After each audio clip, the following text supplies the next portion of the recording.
Hello everyone, welcome back to an explore literature. इस video में हम विलियम शेक्सपियर का एक बहुत ही फेमस प्ले मैकबेथ को डिस्कस करेंगे and you have to watch till the end so that you won't miss any point and the play will be clear to you.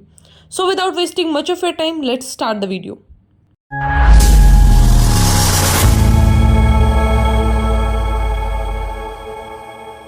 सबसे पहले बात कर लेते हैं राइटर की। तो विलियम शेक्सपियर एक इंग्लिश प्ले राइट, पोइट और एक्टर थे। इनको इंग्लैंड का नेशनल पोइट और बार्ड ऑफ एवन के नाम से भी जाना जाता है। इनके जो टोटल वर्क्स हैं that are 39 plays, 154 sonnets, 3 long narrative poems और कुछ verses. As you like it, twelfth night, Hamlet, Othello इनके कुछ फेमस प्लेस के नाम हैं। यहाँ पे हैमलेट का थोड़ा स्पेलिंग गलत हो गया है तो प्लीज़ डोंट माइंड इट। अब थोड़ा बैकग्राउंड भी देख लेते हैं। तो जब क्वीन एलिजाबेथ की डेथ हुई 1603 में, तो king James of Scotland England के राजा बन गए। तो जो किंग जेम्स थे उन्होंने पेट्रोनेज दिया शेक्सपियर की कंपनी को और उनको डिक्लेयर कर दिया किंग्स मैन। जो मैकबेथ है उसको माना जाता है कि भाई एक ना ग्रेटिट्यूड शो करने के लिए बनाया गया था ये play, from Shakespeare to the king और जो भी उनके कोर्ट के मेंबर्स थे उनके लिए। बात करें इंपॉर्टेंट कैरेक्टर्स की तो सबसे पहले है मैकबेथ जो कि एक स्कॉटिश नॉबलमैन है, फिर है लेडी मैकबेथ, फिर आती हैं 3 विचेस, बैंको फ्रेंड है मैकबेथ की, Macduff is the loyal follower of king Duncan, Duncan is the good and respectable king and Malcolm is the king's Duncan's older son. कहानी की शुरुआत होती है एक बैटल से जो कि डंकिन की आर्मी लड़ रही होती है कुछ दूसरी फोर्सेस के साथ। तो जो मैकबेथ है वो बहुत ही एक ड्यूटी बाउंड इंसान है और वो किंग को डिफेंड करता है हर तरीके से। He fight honourably in this battle और वो कैप्चर भी कर लेता है जो कि उनके अपोनेंट्स होते हैं उनको। मतलब बहुत ही ब्रिलियंटली इंसान लड़ता है। किंग इससे बहुत खुश होते हैं और इसका ऐसा प्रमोशन करने का भी सोचते हैं। बैटल के बाद जब बैंको और मैकबेथ साथ में जा रहे होते हैं घर की तरफ, उनको रास्ते में 3 विचेस मिलती हैं। अब ये जो 3 औरतें होती हैं वो प्रेडिक्ट करती हैं कि जो मैकबेथ है ना वो नेक्स्ट थेन ऑफ कैवेडोर बनेंगे एंड देन वो बनेंगे किंग ऑफ स्कॉटलैंड। इस एडिशन के साथ उन्होंने एक और प्रोफेसी बताई कि जो बैंको के डिसेंडेंट्स हैं, मतलब जो उनका बेटा है, आने वाले समय में तुमसे ये जो गद्दी है, राजगद्दी, वो छीन लेगा। तो वो ऐसे पूरा प्रोफेसी बता देती है कि भाई देखो मैकबेथ, तुम्हारा प्रमोशन होने वाला है तो, और जो बैंको का बेटा है वो आगे जाके किंग बनेगा। तो प्लॉट कैसा रहने वाला है वो उन्होंने कुछ बताया नहीं। तो ये जो 3 प्रोफेसीज हैं ये बहुत ही मेजर रोल प्ले करेंगी हमारे इस प्ले के अंदर और पूरा प्ले ही इनके एक्शन से चलेगा फिर कि कैसे कैसे वो प्रोफेसीज सच हो रही हैं and then how this man Macbeth is taking his decisions. अभी मैकबेथ को पता चलता है कि जो किंग हैं उन्होंने एग्जीक्यूट करा दिया थेन ऑफ कैवेडोर को फॉर ट्रेजन। ट्रेजन का मतलब होता है ऐसा विश्वासघात करना या फिर देशद्रोही काम करना। अब टाइटल था जो थेन ऑफ कैवेडोर का वो किसको मिला? मैकबेथ को। अब मैकबेथ को भरोसा हो गया उन विचेस के प्रेडिक्शन पे कि हाँ उन्होंने बोला था मैं थेन ऑफ कैवेडोर बनूंगा एंड सी मैं थोड़े से दिन बाद ही वो चीज़ें हो गई। तो उन्होंने सच ही बोली है वो बात। अब नेक्स्ट प्रेडिक्शन क्या था कि मैं राजा बनूंगा। अब वो कैसे पूरा किया जाए उसका ही अपना जो प्लॉट है वो दिमाग में बनाना शुरू कर देता है।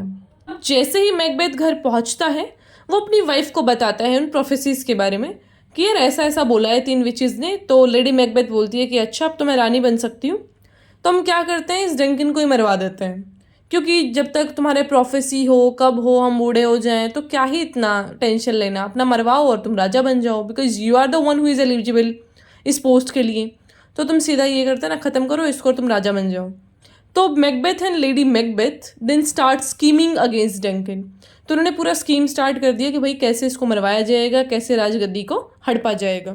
फिर क्या होता है कि जो मैकबेथ है एक बार मान जाता है लेकिन फिर बाद में रजिस्ट करता है अपनी वाइफ के प्लान को कि यार नहीं ऐसा नहीं हो सकता। तो फिर उसकी वाइफ है जो क्वेश्चन करती है कि ऐसा मैन नहीं हो क्या तुम, तुम्हारी मर्दानगी कहाँ गई। तो फिर वो ऐसा जब जेंडर बेसिस पे क्वेश्चन करती है, उसके मैनहुड को क्वेश्चन करती है, तो फिर वो ट्रिगर हो जाता है कि अच्छा ऐसी बात है, चल आज रात को ही ख़त्म करते हैं। तो that night they murder Dunkin और जो उसके रूम में गार्ड था उस पर वो इल्ज़ाम लगा देते हैं कि भाई इसने मारा है डंकिन को। नेक्स्ट मॉर्निंग क्या होता है, मैकडफ जो कि एक स्कॉटिश थेन है उनको पता लगता है कि डंकिन का डेथ हो चुका है और वो अलार्म्ड हो जाते हैं इस चीज़ से। अब मैकबेथ उसका भी मर्डर कर देता है, गार्ड का भी, जो कि डंकिन के रूम में था, ताकि सारी चीज़ें शांति में चली जाएं और कोई भी चीज़ बाहर ना आए। अब डंकिन का बेटा है जो वो दोनों बेटे उनके भाग जाते हैं ताकि उनको मतलब ऐसा नेक्स्ट टारगेट ना लिया जाए। अब जब वो भाग गए तो सारा इल्ज़ाम उन पे आ गया कि भाई ये लोग भाग गए तो इसलिए शायद इन्होंने ही जो है मर्डर कराया है अपने फादर का किंग बनने के लिए। जब किंग भी ख़त्म है, उनके दोनों बेटे भी भाग गए, तो बचे फिर अब मैकबेथ। तो मैकबेथ को बना दिया जाता है राजा। फिर क्या होता है, अब बैंको था जो उसको भी पता थी ये प्रोफेसी, और उसको शक भी था मैकबेथ पे कि इसी ने करवाया ये काम। तो मैकबेथ को लगता है कि मेरे साथ तो बैंको था और इसको सारा सच पता है, तो मुझे क्या करना चाहिए, बैंको को ही मरवा देना चाहिए। अब इसने दो जो मर्डरर्स हैं उनको हायर करा, बैंको और उसके बेटे फ्लेंस को मारने के लिए।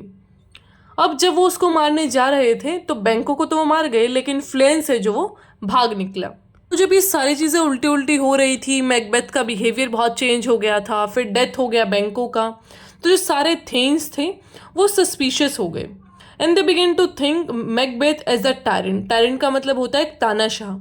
तो जो मैकडफ है वो भी रिफ्यूज़ कर देता है कि भाई मैं रॉयल कोर्ट में आज से आना बंद कर देता हूँ, और वो इंग्लैंड चला जाता है। अब इंग्लैंड में वो क्या करता है, एक आर्मी रेज करता है अगेंस्ट मैकबेथ। किसकी सपोर्ट से, मैकहॉम की सपोर्ट से। तो इन्होंने पूरा ऐसा एक दूसरे के साथ मिलके एक आर्मी रेज किया अगेंस्ट मैकबेथ। जैसे हम एक बार एस्ट्रोलॉजी में घुस जाए ना, कि एक बार पता लग जाए ये होने वाला है फ्यूचर में, तो हमारा और इंटरेस्ट आता है कि भाई देखूँ तो मैं क्या मेरा करियर रहेगा, कैसी मेरी लव लाइफ रहेगी, कैसा हेल्थ रहेगा। तो वो सारी चीज़ें ऐसे हमारा मैकबेथ भी बड़ा इंटरेस्टेड है। फिर चला गया विचेस के पास कि यार बताना थोड़ा और मेरा भविष्य। तो जो विचेस हैं उसको बोलती है कि यार देखो मैकडफ से तो दूर रहो, और कोई भी औरत के द्वारा जन्म दिया गया इंसान तुम्हें मार नहीं सकता, और जब भी तुम्हारा डेथ होगा तो पेड़ चलेंगे।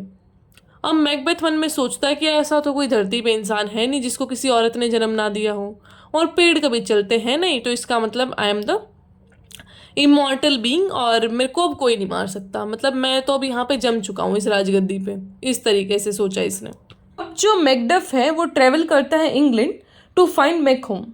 मैकहॉम कौन था, oldest son of the king, और उसको कन्विंस करता है कि यार तेरी वहाँ पे ज़रूरत है, हमें तुझे राजा बनना चाहिए, वहाँ मैकबेथ को बिठा रखा है बिना बात, चलना आके अपना राजगद्दी संभाल। तो उसको कन्विंस करता है। मैकबेथ ने अब ऐसा भविष्यवाणी सुनी रखी थी कि मैकडफ उसके लिए खतरा है, तो उसने इस मौके का फ़ायदा उठाया और मैकडफ के घर पे कुछ असिस्टेंट्स को भेज दिया और उसकी वाइफ बच्चे को मारवा दिया। अब क्या होता है, उसका घर वर जला दिया है। मैकडफ को और गुस्सा आएगा इस चीज़ से कि अब देख तो मैं क्या करता हूँ, अब तक तो मैं थोड़ा सा हल्का ही बैठा था इस चीज़ में, now you see what I will be doing. तो जो मैकडफ है वो सक्सेसफुल रहता है अपना मिशन में, और वो कन्विंस कर लेता है मैकहॉम को, और वो वापस आते हैं Scotland with the English army of 10,000 man. हाँ, जो मैकबेथ की वाइफ है लेडी मैकबेथ, वो अपना ग्रिप है वो लूज़ कर रही होती है रियलिटी और पावर से, इन द सेंस कि वो पागल होती जा रही है। उसको बार बार ब्लड दिख रहा है, कभी उसके सपने में मर्डर आ रहा है डंकन का, तो ये जो डंकन का मर्डर था उसने उसको बिल्कुल पागल करके रख दिया, and she is under a doctor's care now. फिर जो स्कॉटिश लॉर्ड्स हैं और थेन्स हैं वो मैकबेथ के खिलाफ खड़े हो जाते हैं कि भाई ये बड़ा तानाशाही राजा है और इसको हम रूल नहीं करने देंगे।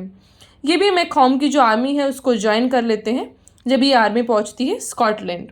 अब जो ये 10,000 लोग आए थे ये जंगल में छुप गए थे, ऐसा पत्ते वत्ते बांध के पेड़ में ऐसा डिस्गाइज कर रहे थे।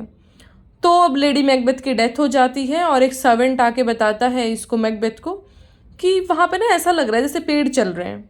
तो वो जंगल ना ऐसा लगता है जैसे कि मैकबेथ के जो महल है उसकी तरफ बढ़ता जा रहा है। तो विचेस बोलती हैं जैसा कि भाई आपकी तरफ आएंगे पेड़ जब आपका डेथ होने वाला होगा, तो वो प्रोफेसी इसको पूरा होता हुआ दिख रही है। लेकिन स्टिल वो उस बैटल में एंगेज होता है उसके रिलायंस पे विचेस के, कि उन्होंने तो बोला था कि कोई भी जो औरत के द्वारा जना गया इंसान है वो मुझे नहीं मार सकता।